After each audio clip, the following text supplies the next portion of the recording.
Have you stopped to think what kind of relation we have with objects? We deal with them all the time. A loaf of bread, a red carpet, a violin, a car, a hammer. But are we always trying to impose into them our own desires so they behave just the way we want? My job as a puppeteer is to animate objects, which means to impart anima, or life into them. I would like to show you that a more sensitive behavior of objects can change the way we relate with the material world and also among ourselves. There is a quote by Albert Einstein that inspires me. You cannot love a car the way you love a horse.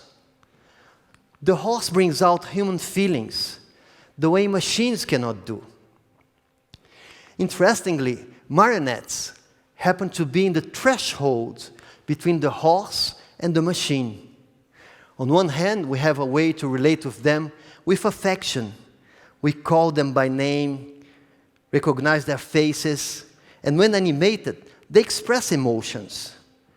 On the other hand, they have machinery, sometimes complex, in their making and their crafting, that produce their tricks, like, for example, a trapeze artist. But how is it to lead a marionette? Does it simply obey my orders? There is a tendency in us of being just a manipulator. The word manipulator comes from manos, meaning hand. We control it with our hands. There is also a negative meaning in manipulation. If you feel someone is trying to manipulate you, you don't like it. You don't like to be pushed. You don't like to lose control. For marionettes, though, in order to find their graceful movement, a pushy attitude never works. To animate a marionette, we pull strings. I've been researching how to transpose this experience to people so they could feel it. I would like to invite someone that's willing to experience, to pull and to be pulled.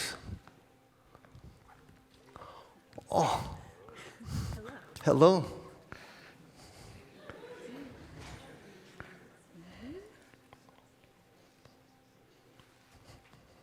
So we can pull. You can pull, I can pull. We can listen to each other, and let's see what happens.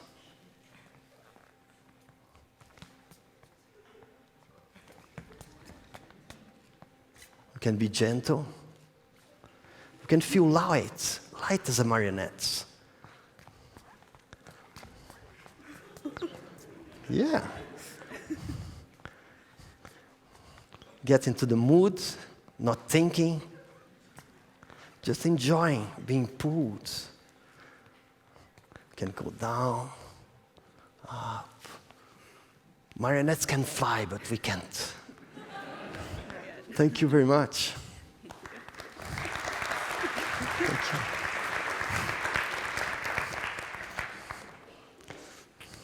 These are the intercessor ropes.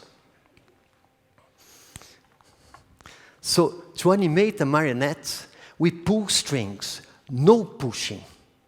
If you stop and think, we push pedals, we push keys on our cellular phones, we even push our feet heavily down instead of walking lightly as a marionette. Pushing is a habit in our daily life. The philosopher Søren Kierkegaard once said, "The door to happiness opens to the outside. More you push, more it gets stuck." So why are we pushing everything all the time? Perhaps because we live increasingly in a machine world. Machines have buttons, triggers, pedals, screens that whatever we push behave in a very programmed way. It's hard to believe, but some kids nowadays are finding all those programmed gadgets boring. They are looking for something else, something outside of that box. I had an experience the other day. A mother came up after a show and told that she was impressed by her kids. She tried to ask him something during the show, and he quietly answered, "Silence, Mom. He's performing. It's happening right now." The connection between the puppet and me made it possible for the kid to forget the strings and enter into the present moment. That's where life exists. I'm always a bit afraid when I perform with marionettes, because they have their own substance in movements, and I have to listen carefully through the strings. Otherwise, they may get tangled. Sandra. Oh, Sandra.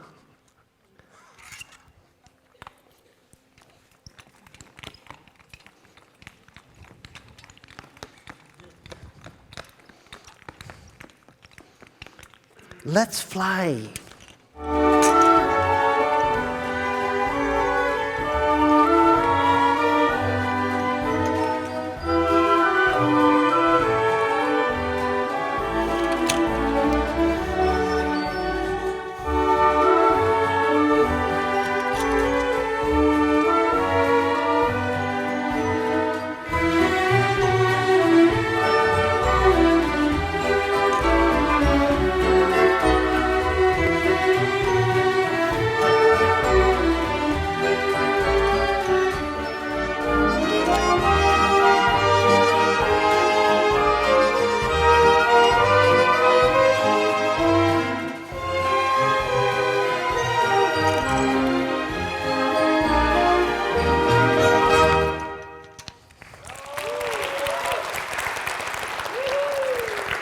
You did very well, Sandra. Look at them. Come on.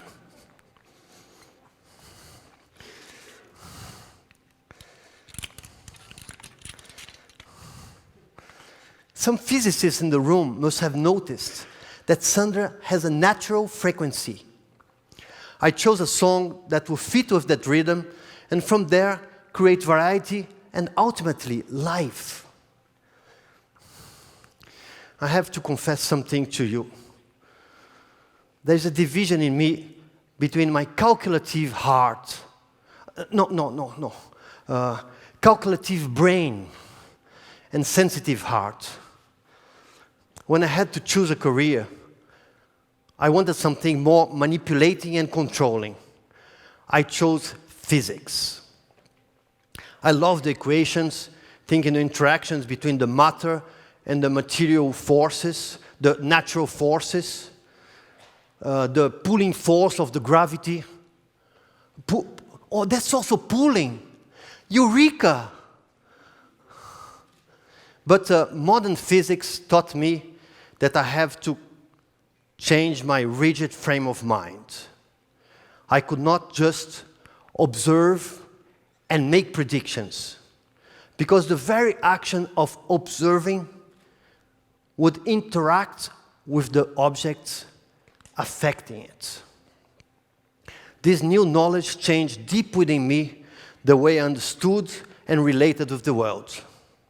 In my recent research, I developed some manipulated objects that function as instruments for interaction and observation of our own persona. I would like to invite someone now that's willing to observe and interact with his own mask.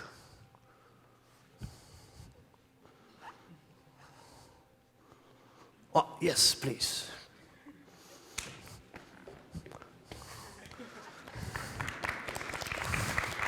Thank you very much. Please sit.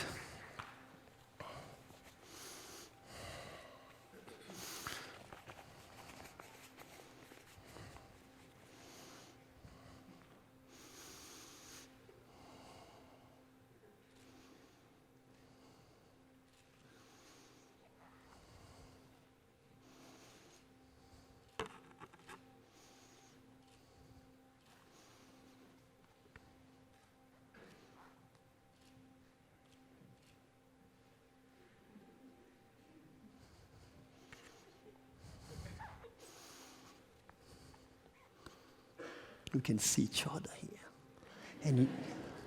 And you can see yourself from a third person seeing yourself.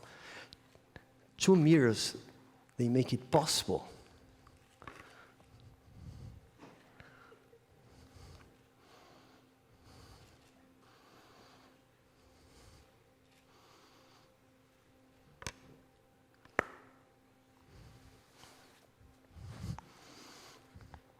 Thank you.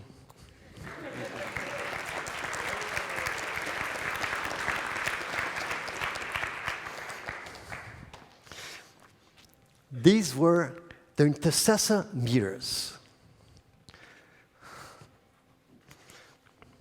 Few months after my graduation,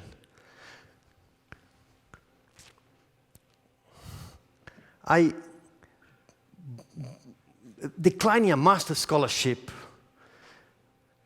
I boarded a small sailing boat departing from Rio to Lisbon with the objective to observe and interact with the world in a 7 years tour around the world by land and sea. To make my living, I worked as a baker, baking buns. We worked the dough, push it, pull it, beat it, then let it grow. It grows, it's alive. Then we'll cook it. They become delicious, edible objects. We can smell them, taste them, we can share them. In Paris, I got a job in a circus. The job was quite stressful, so I would come back home by metro every night, tired and lonely. One day, came in the train a musician. He played a song that changed my mood completely. After 3 months working with horses, elephants, and bossy clowns backstage, I had 1 day off. So, gathering all my courage, I picked up my violin, entered the wagon, and played. It worked.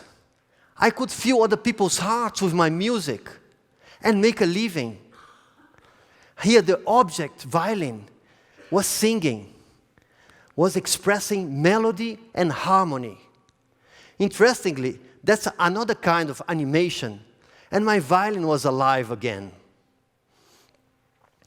A few years later, in Tokyo, I started building marionettes to join in the music performances. That's when I found out that people love to see animated objects coming to life.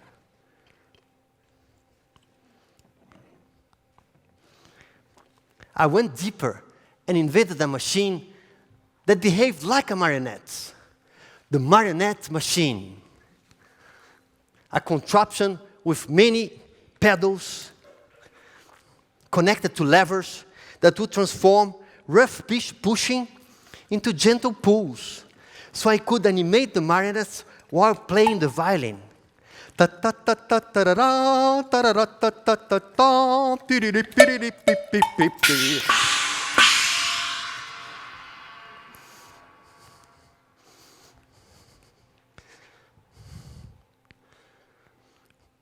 My teacher and great string puppeteer, Philip Huber, says, string puppeteering is a surviving art form, struggling against great odds.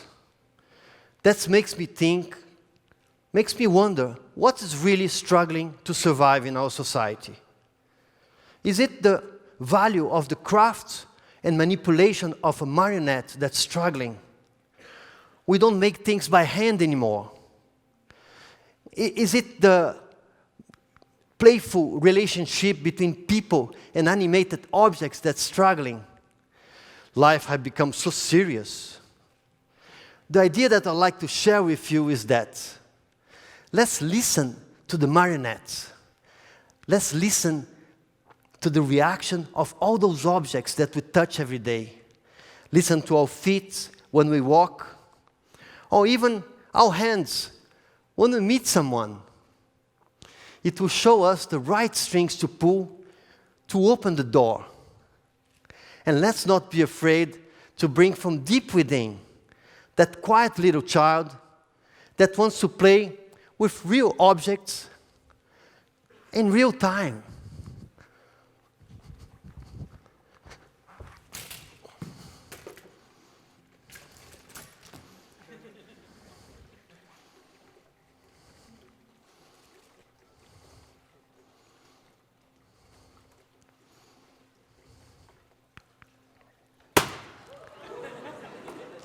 It's happening right now.